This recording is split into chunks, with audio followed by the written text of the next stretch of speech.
Magandang umaga mga kaibigan. Muli tayo nagbabalik sa ating backyard. Another day, another chicken vlog.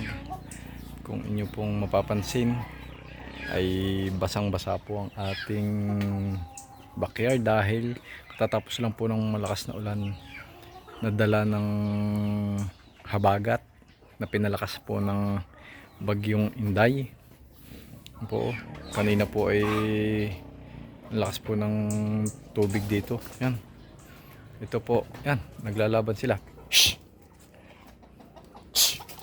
Yun pong ating hen na yan ay naglilimlim po dito sa ilalim ng ating kulungan. Meron po doon dalawang itlog, yun po.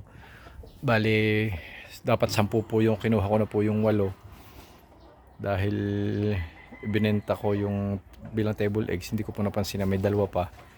Nag-ano po siya, nag-start po siyang maging broody. Umaalis lang po siya pagka yan, naghahanap ng pagkain, tapos babalik na po uli. Safe na safe po yun dun sa ilalim dahil talagang hindi po yan mababasa ng ulan kahit anong mangyari. At ito naman po yung ating silky na roux at hen ay atin na pong pinaghiwalay. Ito po yung ating pulet na 7 months. Inhiwalay na po natin dahil hindi pa po siya ready to breed. Ayaw pa po niya magpasampa. Makulit po itong ating isang roux. Yan, na sumasampa na po. Ang kulit niya, lagi niya pong tinutuka sa likod. Gusto niya sampahan. Baka po ma-injured yung ating pulet. Katulad po itong ating isang roux na to na makulit din. Ito po yung una nating inhiwalay. Yan. At yun nga po, ito ay atin po nilagyan ng extension dahil napakaliit po, hindi po kasi yung ating limber scotch pad. Buti na lang sa kapitbahay meron po nag-demolish ng bahay. May mga semento katulad nito, yan, mga tipak, may malaki, kinuha natin, tapos yan po makikita nyo, ginawa natin ng extension to. At ito naman si Lulu, yan, sinama na po natin dito yung ating dalawang grows na Rhode Island. Mabait naman po ito si Lulu. Hindi niya po inaaway yung ating dalawang hen kahit pas maliit sa kanya. So kahit sa oras ng pagkain, hindi niya tinutuka. Napakabait po nito. At yan nga po pala, naglagay tayo dito ng ilaw para sa gabi. Pag masama ang panahon, maliwanag po dito, at saka may isa pa rin po doon para mas madali po tayong makagalaw. At ito naman yung ating inhiwalay na dalawang roux. Lagi po sila nag-aaway, kaya pinaghiwalay na po natin.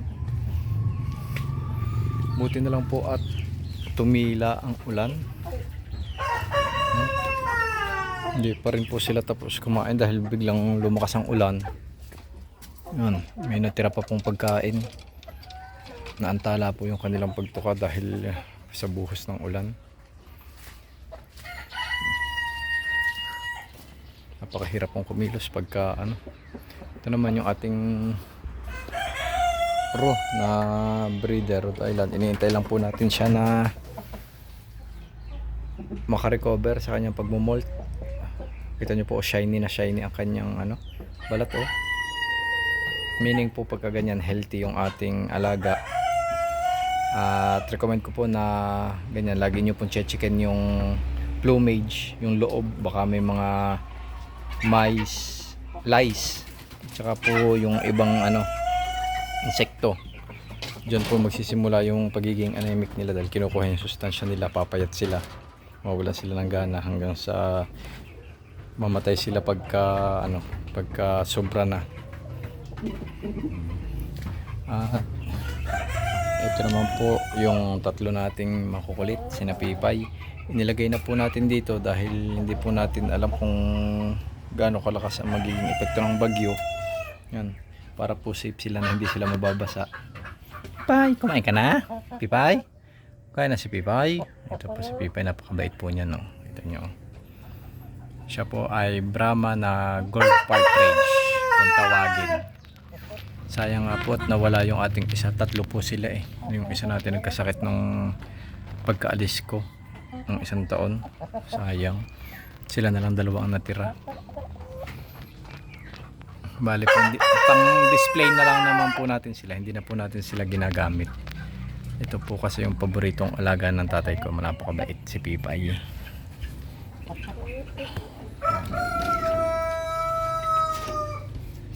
At ito naman po pala sa kasamaang palad yung isa nating chiki na BPR. Yan, nagkasakit na naman po siya, tinamad na naman po siyang kumain, pero ginagamot na po natin siya. Napainom na po siya natin ng Premoxil at saka ng Sulfur QR. Ito naman guys, yan yung ating dalawang light. Ang pinapatoka po natin sa ating mga alaga ngayon ay salto with crack corns. Yan, dito po sa ating mga Brahmang malalaki. Dito po sa kinachiki, hindi po natin sinasamahan ng crack corn dahil maliit po sila, baka po mabilaukan sila at yun po maging cause ng kanilang pagkamatay, baka po sila masuffocate. Ito naman pong ating mga tulako. Yan, ito nyo po oh, masisiglat malalaki, kita nyo po oh. Yan. Bali ngayon pong 17, magto 2 months na po itong ating roe. Ito namang ating hen ay sa 22 at yung isa naman po nating hen ay sa 19. Atin pong hinaharangan dahil mahangin. Sabi po ni Sir Jess ay hindi pa po dapat sila masyadong nalalamigan sa ganyang edad. Madali silang kasi po dahil nga po naked neck sila. At dito naman tayo sa ating mga native at created. Yan po, lumalaki na po sila. Ayan. Yun lang pong isang yun ang nakakuha talaga sa pure na native. Ang ina niya po siguro yung pure na native dyan na maliit. Baka yun po yung nasa labas na yun dahil yun po ang pinakamalit sa ating native, pero bulto po ang katawan niyan. Ito po 2 roe. Ayan. At ito naman po yung ating malunggay na gagawing poste. Papalit po natin dito sa posting ito dahil bulok na po yan, kawayan lang po yan. So pag tumibay po yung ating malunggay, 2 po yan. Ito po yung isa. Ipapalit po natin dito dahil hindi na po yun mabubulok. Yun ang siguradong pangmatagalan. Hanggat nabubuhay yung malunggay, hindi po yan masisira.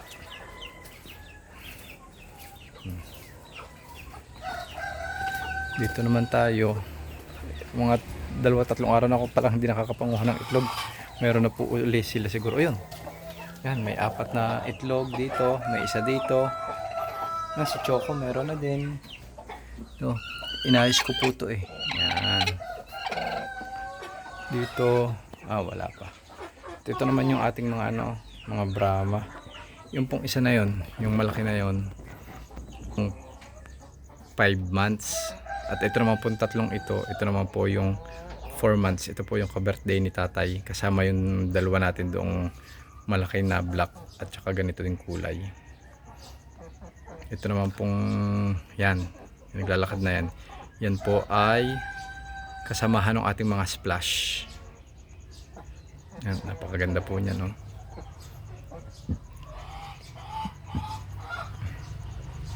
Ikikip po natin yan. Dahil wala na rin naman po tayong hen bukod sa ating breeder, kaya ikikip po natin yan. Bata pa po siya pero malaki pa po ang improvement niya.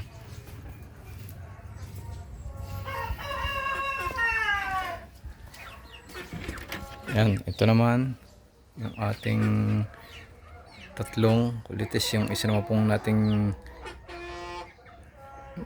native. Yan, naglilimlim po. Nailipat ko na po sila dito dahil nilinis ko po itong kulungan.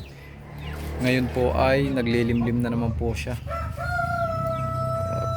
Pabayaan na po natin sila, hindi pa nila nauubos sa kanilang pagkain.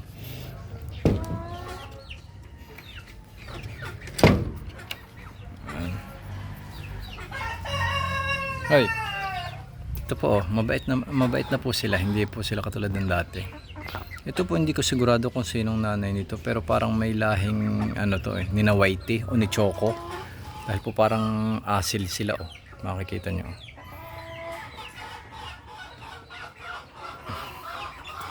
Yan.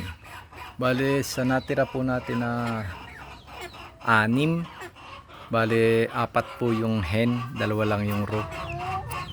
Ito po, itong maliit na to ay hen. Ito din. Tapos yung isa na yon, tapos yung isa na sa dulo. Yan. Ingat po ang lahat dyan po sa nakakaranas ng heavy rainfall, lalo na po dyan sa extreme north. Hindi ko po alam kung nakalabas na ngayon yung bagyo. Ang pagkakaalam ko po ay sabi nila ay Huwebes, pero depende po yan kung sa takbo ng bagyo, kung magbabago, kung mas bibilis. Baka naman po yung mga nagbabiyahe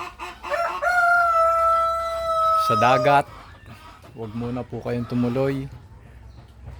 Hindi ko lang po alam sa aeroplano kung makakancel yung ibang flight, pero ingat po ang lahat. Lagi po tayo magdasal at unahin po natin ang ating kaligtasan kaysa mga material na bagay. Ayan muna po ang ating update for today, dahil may gagawin pa rin po tayo at baka bigla na naman po magbago ang panahon, basta na lang po ulit uulan. May pakikita nga po pala ako sa inyo bago tayo magtapos. Ito na po yung ating 2 sisiw. 2 weeks na po sila yan. Haba po ng legs nila. Manang-mana sila dun sa tatay nila na Coco Blue. Ano? Kitang-kita nyo po ang legs nila. Ang haba. At meron na din po silang lumalabas na feathers na malalaki. Ayan. So yan po muna, maraming salamat sa uulitin.